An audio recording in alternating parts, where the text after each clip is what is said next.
In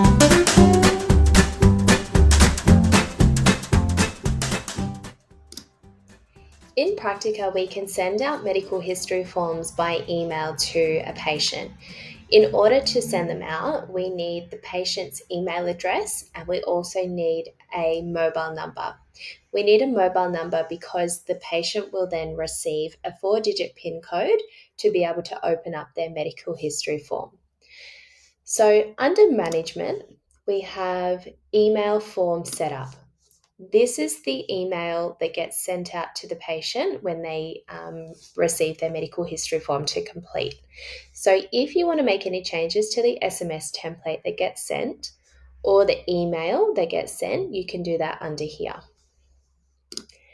Now, if I hover over the appointment, I can see at the bottom of the preview screen to the right, there is medical history form last updated. So you can actually see when the form was last done, if it was ever done.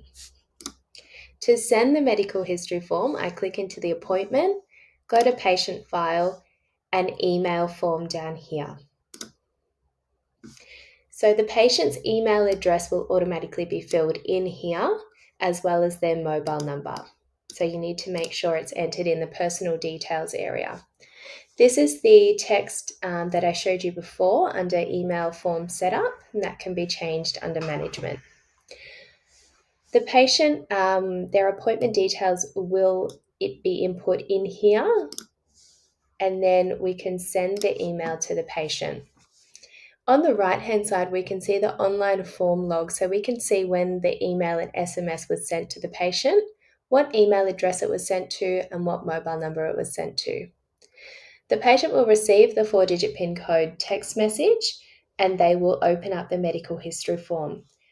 Once they open up the medical history form, they will begin to fill in the medical history form. Down the very bottom, they will be able to sign and submit the form. Once they sign and submit the form, we will get a copy of that in the patient communications as a PDF form. You'll also see in this online form log area, you'll have a new entry that will say the patient has opened the form, and then we'll get another one saying the patient has completed the form.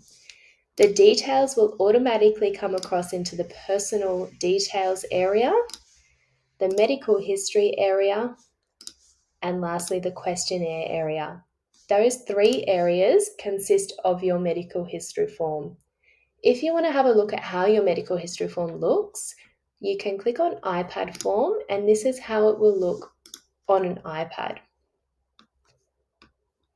So we can see the personal details, medical history questions, and then also the general questionnaire down the bottom.